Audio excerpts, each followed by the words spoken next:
Olá, amigos quarenteners! Tudo bem com os senhores? Eu estou de volta, agora eu quero falar um pouquinho mais porque a galera pediu. Lucas, fala mais alguma coisa aí pra gente. Eu digo a galera, uns 2 ou 3. Estamos aqui, né? Porque em plena pandemia, isolamento, cara, tá sobrando um pouco de tempo para todo mundo, né? Tudo bem que a gente não tá sabendo administrar. Eu pessoalmente acredito nisso. Mas nesse período acho que é o momento da gente valorizar, né, as relações, valorizar mais o outro, pensar no outro, porque num momento de crise de saúde pública que afeta todo o planeta, nada mais lógico que as pessoas se ajudarem, que os governos pensarem no ser humano, mas infelizmente a gente não tem visto isso.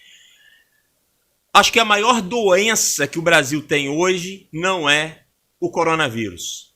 A gente está vivendo uma pandemia de ódio e de insensatez. Há uma doença mental que tomou conta de uma grande massa de brasileiros.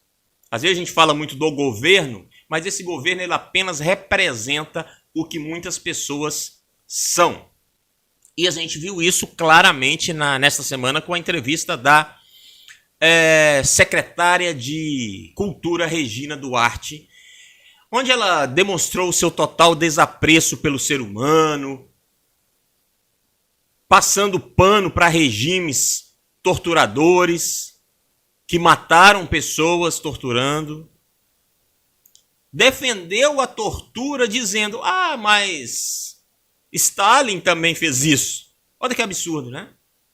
Você defender um torturador citando outro, minimizando a morte de vítimas por coronavírus, a morte de atores, artistas que também morreram, inclusive vitimados pelo coronavírus.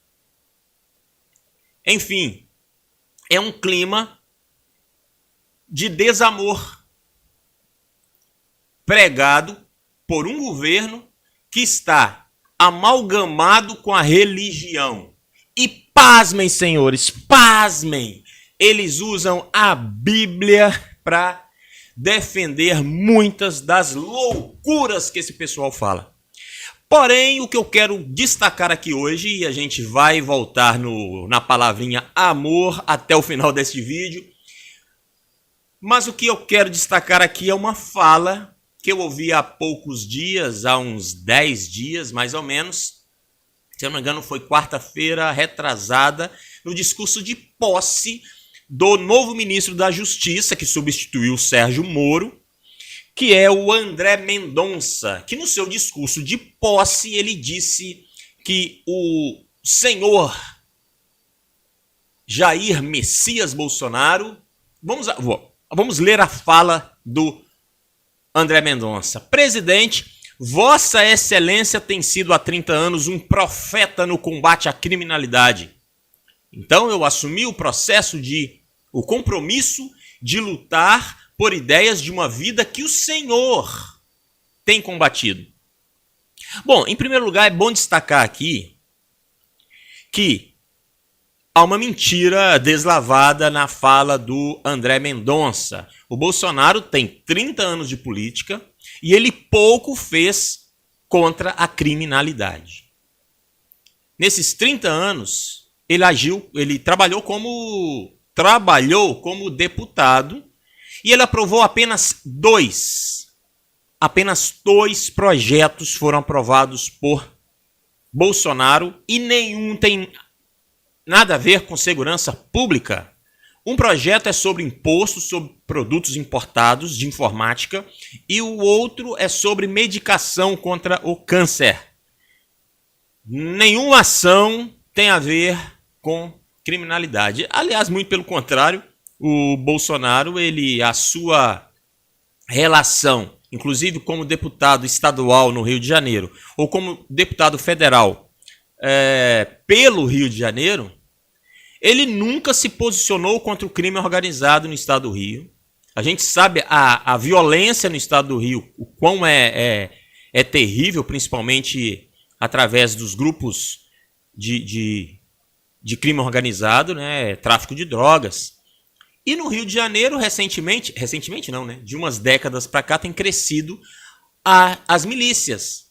E Jair Bolsonaro é muito amiguinho, não é verdade? Dos milicianos. Então essa relação do Bolsonaro com o crime organizado é de muito mais aproximação do que combate. Bolsonaro nunca combateu o crime organizado nesses 30 anos de política. Então é mentirosa a afirmação do ministro da Justiça, André Mendonça. Mas o meu foco aqui é na fala do ministro, quando ele disse que Bolsonaro é um profeta na luta contra a criminalidade, no combate à criminalidade. É importante dizer que o André Mendonça não é simplesmente um político. Ele também é um teólogo. Pasmem, senhores, pasmem. Ele não é um pastor desses pastores malucos da teologia da prosperidade. Não, ele é um teólogo reformado da igreja presbiteriana, que eu tanto respeito. Sigo vários, já li vários livros de teólogos calvinistas e simplesmente fiquei aqui sem entender como que o reverendo André bateu o martelo. Bolsonaro é um profeta. Gente, isso só comprova que essa relação do bolsonarismo com a religião já deixou de ser, há muito tempo, um movimento político. Este é um movimento político-religioso. O bolsonarismo se tornou uma seita religiosa. E a gente comprova isso, primeiro, pelos seguidores do Bolsonaro, que muitos deles são religiosos que linkam a religião com a participação política do Bolsonaro. Vários líderes religiosos importantes no Brasil, líderes de igrejas com milhões de seguidores, têm visto no Bolsonaro um enviado de Deus. O Silas Malafaia, antes mesmo da eleição, durante o período eleitoral, falou que o Bolsonaro era um enviado de Deus, era um escolhido de Deus para essa missão. Então, a visão de que o Bolsonaro é um escolhido de Deus para essa missão, e agora comprovando que ele é um profeta de Deus, mostra que esse caráter messiânico do bolsonarismo vai muito além de uma questão política, mas religiosa. Estamos diante de uma seita religiosa.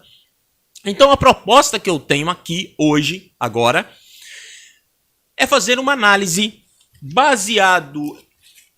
baseada nas escrituras para ver se Bolsonaro de fato é um profeta, conforme disse o reverendo André Mendonça. Veja, não foi um camarada qualquer que disse que Bolsonaro é um profeta.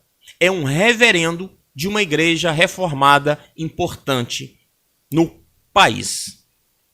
Certo? Em primeiro lugar, a gente tem que pensar o seguinte: o que é o profeta? O profeta, ele é um camarada escolhido por Deus para levar uma mensagem. Essa mensagem não é dele, é a mensagem de Deus. Essa seria uma explicação bem simples do que seria um profeta. Daniel, por exemplo, está lá na Bíblia, recebe uma mensagem, ele tem que passar essa mensagem e ele simplesmente tem uma visão, né, de algo que aconteceria, e ele vai lá e relata esta visão. Esta visão é a mensagem que Deus quer transmitir. A mensagem não é do profeta. O profeta, ele é usado por Deus. Ou seja, o profeta não passa de um mensageiro, né, como um carteiro, por exemplo. Então Deus usa as pessoas para se comunicar com outras pessoas. A ideia do profeta é mais ou menos essa. Porém, nem todo profeta é necessariamente um camarada que escreveu um texto bíblico. É possível realmente que profetas não tenham livros canonizados, né? Como, por exemplo, João Batista, e dentre outros que você vai encontrar na própria Bíblia que não escreveram nenhum livro. Porém, Deus os usou.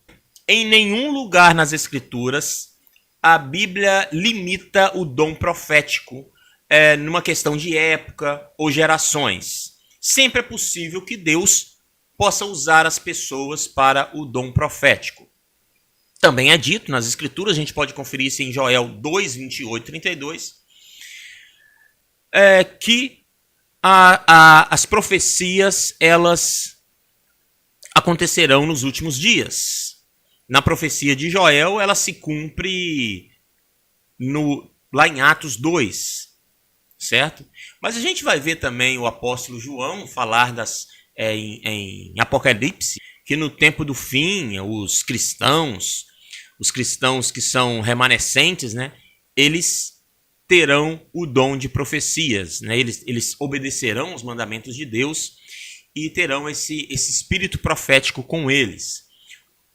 Ou seja, aqui a gente vai desenhando um pouco das características de como um profeta pode surgir, e a gente percebe que não há problema algum em haver profetas nos dias de hoje. É possível que Deus escolha alguém hoje para usá-lo como profeta, certo? Porém, lá em Mateus 24, 24, Jesus vai dizer o seguinte: pois falsos cristos e falsos profetas surgirão e realizarão grandes sinais e maravilhas a fim de enganar, se possível, até os escolhidos. E aqui a gente já tem um problema. Porque se a Bíblia está dizendo que no tempo do fim haverá profetas verdadeiros, ela também diz que terão falsos. Então, é necessário usar a própria Escritura para quando alguém disser: aquele camarada é um profeta, aí você usa a Escritura para saber se ele é verdadeiro ou falso. Então, o meu objetivo aqui e agora é usar a Escritura para saber se Bolsonaro, conforme a seita bolsonarista defende, se ele é um profeta verdadeiro ou se ele é um profeta falso, certo? Porque quem disse que ele é profeta foi o reverendo André. Então vamos lá. Alguns pontos importantes que a gente precisa salientar. Esses 5 pontos eu tirei aqui do Tratado de Teologia da Casa Publicadora Brasileira, lá na página, eu vou citar a página. Quem tiver o tratado em casa, é na página 695. Ela trata de 5 pontos, que é sobre as 5 funções que um profeta precisa exercer. A primeira é exaltar as Escrituras e esclarecer as Escrituras, explicar as Escrituras. O segundo ponto. O terceiro, contextualizar as Escrituras. Então, os 3 primeiros pontos têm a ver basicamente com exaltação das Escrituras, explicação e esclarecimento e a contextualização, certo? O profeta falso, ele tem uma mensagem dele e ele foca em si mesmo. O profeta verdadeiro, ele está como objetivo principal trazer a mensagem do evangelho para as pessoas. Então, por isso ele exalta as Escrituras. O quarto ponto é reprovar e advertir a igreja dos erros que possam acontecer. E o quinto ponto é proteger a igreja do erro doutrinário. A gente vai ver Paulo fazendo isso aos Gálatas, por exemplo, quando surgiram os judaizantes, querendo que os novos cristãos se convertessem ao judaísmo antes de se tornarem cristãos. E Paulo viu que aquilo era uma tremenda furada e combateu aquela situação, inclusive escrevendo a carta aos Gálatas, que é importantíssima para a igreja cristã, para entender a justificação pela fé. Então vamos aos textos bíblicos que eu separei para testar se Bolsonaro, conforme a Bíblia, é um profeta verdadeiro ou falso. De repente ele é um profeta verdadeiro e o nosso querido reverendo André, agora ministro da Justiça, de repente ele está correto. O primeiro ponto se trata da lei e o testemunho. Segundo Isaías 8, 19 e 20, a mensagem do profeta precisa estar em harmonia com a lei, com a Torá. a Escritura. Então, o discurso do profeta precisa conter os mesmos princípios contidos na Escritura. É dito lá em Isaías que se o profeta ele não falar de acordo com a lei e ao testemunho, ele não verá a luz, né? Daí ele não pode ser um verdadeiro profeta. O segundo ponto está em Jeremias 28 e 18, diz que a profecia do profeta falso não se cumpre, um tanto quanto óbvio, né? A terceira questão é a exaltação de Cristo, conforme 1 João 4, de 1 a 3, o verdadeiro cristão, ele exalta a pessoa de Cristo. A mensagem principal do profeta verdadeiro é a exaltação de Cristo, certo? É o reconhecimento que Jesus cumpriu as exigências da lei, que ele cumpriu as exigências das profecias, portanto, ele é o Messias, e que ele morreu e que ele ressuscitou. Sem a morte e ressurreição de Cristo, também perde-se todo o sentido do evangelho. Por isso, o enfoque do profeta é a exaltação do ministério de Cristo. Se o cara não prega isso, ele não é um verdadeiro profeta. Esses 3 pontos aqui já são, a meu ver, nenhum deles, na verdade, são praticados por Jair Bolsonaro. Certo? Nunca vi o Bolsonaro fazer uma intervenção no sentido de promover a pessoa de Cristo. Pelo contrário, o foco dele é discurso armamentista, né? Ele gosta da ideia desse confronto aí. Certa vez, numa ocasião, ele falou que o Fernando Henrique Cardoso, então presidente, deveria ser assassinado numa guerra civil que tomaria o país, e só através dessa guerra civil a gente poderia, matando 30 mil pessoas, pelo menos, tentar melhorar alguma coisa no país. Então, esta é a mensagem que Jair Bolsonaro tem ao longo de toda a sua carreira e ao longo de toda a sua vida. E aí a gente entra no quarto ponto, né? Vida e obras, Mateus 7, 15 a 20. Aqui eu quero ler o texto, os outros eu apenas fiz a citação, você aí em casa pode ler. Mas Mateus 7, 15 e 20 é a continuação do Sermão da Montanha. E num dado momento do Sermão da Montanha, Cristo decide falar sobre os falsos profetas. E ele fala claramente que pelos frutos você vai conhecer quem é falso e quem é verdadeiro. Tomem cuidado com falsos profetas que vêm disfarçados de ovelhas, mas que na verdade são lobos esfomeados. Vocês os identificarão por seus frutos. Portanto, é possível identificar eles pelos seus frutos. Nem todos que me chamam Senhor, Senhor, entrarão no reino dos céus, mas apenas aqueles que de fato fazem a vontade do meu Pai que está no céu. No dia do juízo, muitos me dirão, Senhor, Senhor, não profetizamos em teu nome? Não expulsamos demônios em teu nome? Não realizamos muitos milagres em teu nome? Veja o que o camarada vai dizer no dia do juízo. Não profetizamos em teu nome? E eu, fala Jesus, responderei, nunca os conheci. Afastem-se de mim, vocês que desobedecem à lei. Na Almeida, na versão Almeida fiel, diz, vocês que praticam a iniquidade. Evidentemente, Jesus aqui não está pregando salvação pelas obras. O que ele está dizendo é que as obras, elas são resultado de uma vida, de um caráter que você possui. Alguém que foi realmente transformado pela mensagem de Cristo, ele pratica a mensagem de Cristo.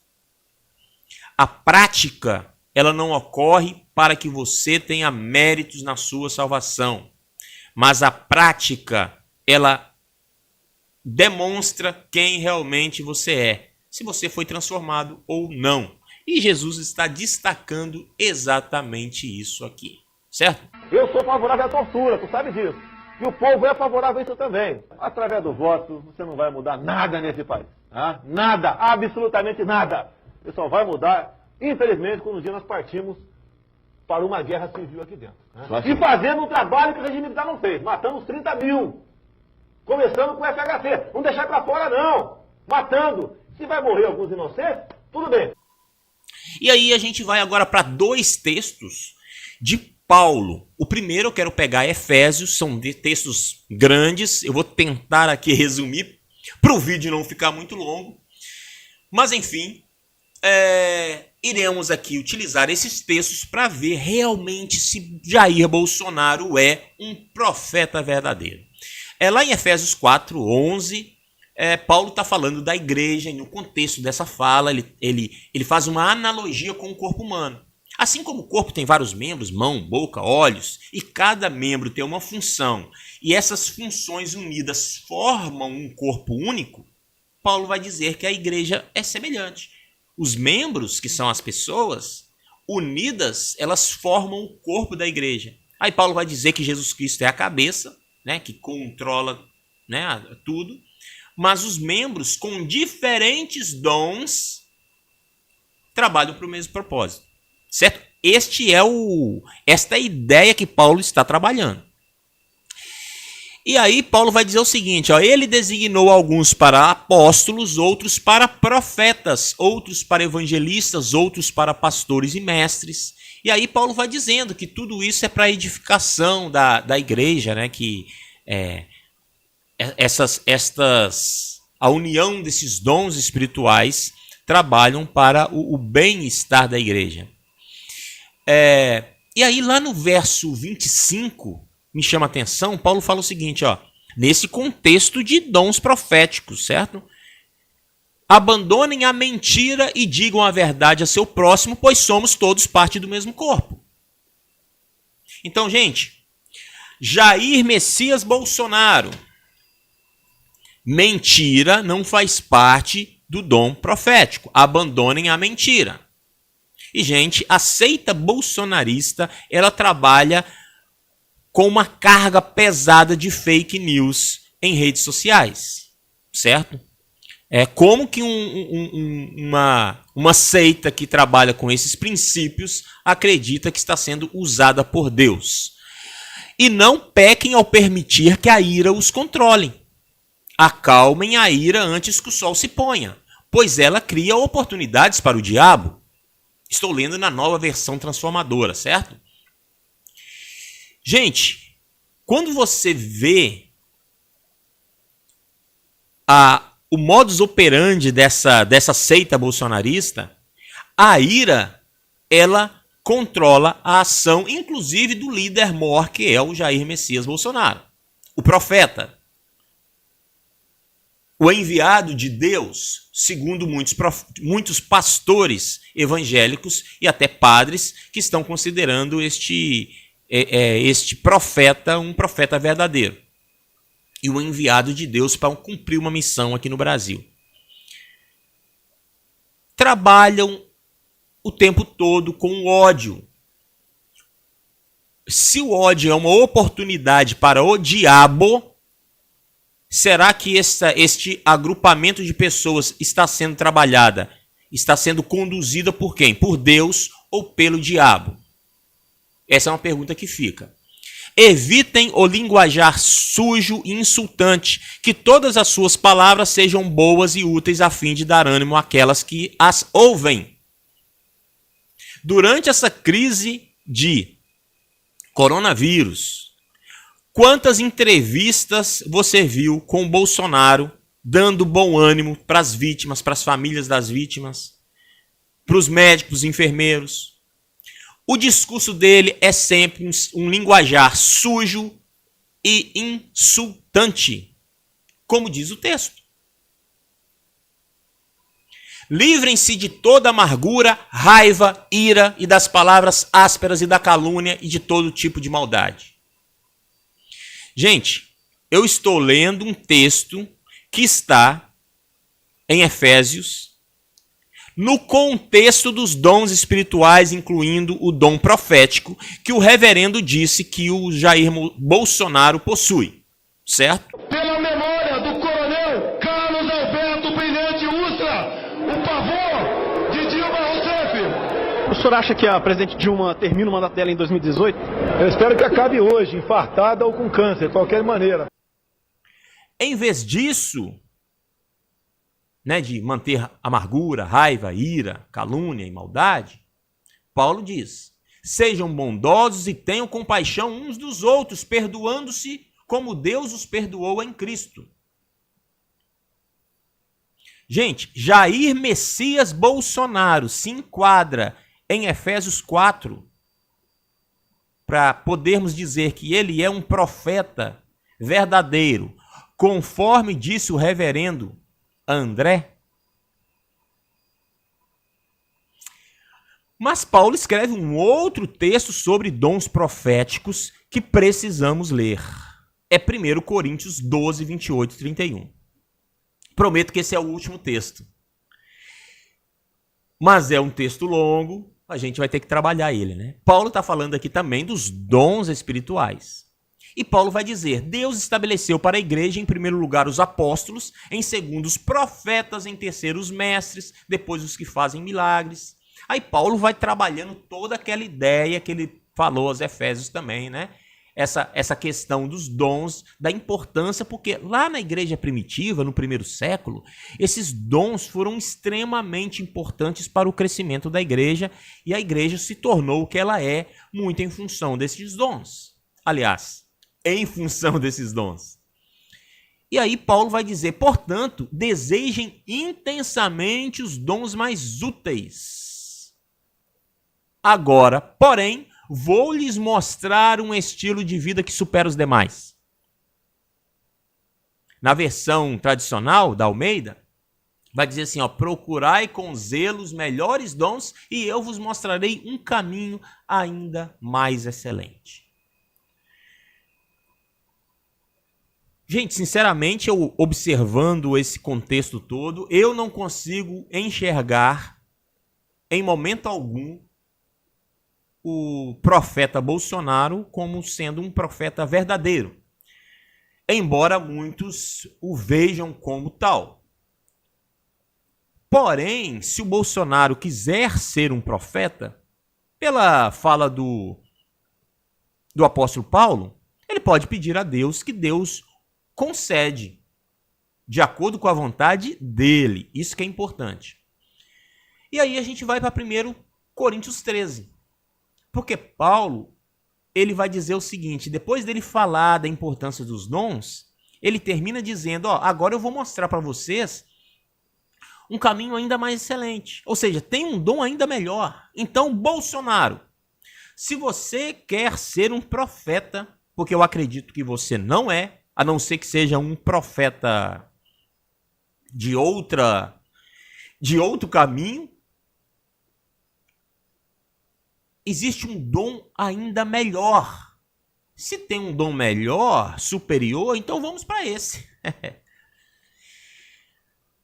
Paulo, ele escreve aqui um dos textos mais fantásticos da Bíblia. Eu não vou dizer que é o maior, porque tem vários textos excelentes na Bíblia, mas este é, inclusive, bem conhecido. Se eu falasse a língua dos homens e dos anjos, mas não tivesse amor, seria como um sino que ressoa ou um símbolo que retine. Se eu tivesse o dom de profecias, se eu entendesse todos os mistérios de Deus e tivesse todo o conhecimento, e se tivesse uma fé que me permitisse mover montanhas, mas não tivesse amor, eu nada seria. Se desse tudo que tenho aos pobres e até entregasse meu corpo para ser queimado e não tivesse amor, de nada me adiantaria. O amor é paciente e bondoso. O amor é ciumento, nem presunçoso, não é orgulhoso nem grosseiro. Não exige que as pessoas sejam à sua maneira. Não é irritável nem rancoroso. Não se alegra com a injustiça, mas sim com a verdade. O amor nunca desiste, nunca perde a fé, sempre tem esperança e sempre se mantém firme. Um dia a profecia, línguas e conhecimento desaparecerão e até mesmo o dom de profecia revela apenas uma parte do todo. Mas quando vier o que é perfeito, essas coisas imperfeitas desaparecerão. Quando eu era criança, falava, pensava e raciocinava como criança. Mas quando me tornei homem, deixei para trás as coisas de criança. Agora vemos de modo imperfeito, como um reflexo no espelho. Mas então veremos tudo face a face. Tudo que sei agora é parcial e incompleto. Mas conhecerei tudo plenamente, assim como Deus me conhece plenamente. 3 coisas, na verdade, permanecerão: a fé, a esperança e o amor. E a maior delas é o amor. Vejam como Paulo começa falando dos dons. Ele cita o dom profético e depois escreve um longo texto mostrando que maior do que ser um profeta é ter o dom do amor, porque este é o dom que permanece. E quando eu apliquei esse teste no Bolsonaro, que é o teste da palavra de Deus, eu pensei sobre essa necessidade que nós temos de separar o falso e o verdadeiro, porque, gente, o falso profeta, ele aparece com a Bíblia embaixo do braço, falando em nome de Deus, certo? Usando textos fora do contexto, e conhecereis a verdade vos libertará. Nem ele sabe do que se trata esse texto. Aliás, é um bom assunto para, talvez no próximo vídeo, a gente vai estudar para ver o que esse texto diz, né? Porque está sendo muito dito aí sem contextualização. O falso profeta não se apresenta falando em nome do capeta, do Satanás. Ele se apresenta em nome de Deus. E algo que tem me incomodado é que há um silêncio ensurdecedor de grande parte dos teólogos da comunidade cristã brasileira. Tudo bem, eu conheço vários que têm se manifestado diante dessa seita. É uma seita. Prometo talvez fazer um vídeo explicando por que o bolsonarismo é uma seita. Dá pra gente elaborar uma ideia em torno disso aí também. Mas isso incomoda. Eu não estou discutindo questões políticas, não estou discutindo esquerda, direita. Estamos aqui discutindo religiosidade. Bolsonaro não é um profeta conforme o texto sagrado, conforme as escrituras. Agora, o dom de profecia, embora eu não seja um profeta, eu posso ser também um mensageiro de Deus, por que não? A partir do momento em que eu levo a palavra de Deus para alguém, eu, de certa forma, estou exercendo o dom profético. Então, amigos, que nós, conhecendo a mensagem das Escrituras, sejamos não profetas do ódio, que nós sejamos mensageiros do amor de Deus. Correto? Até a próxima.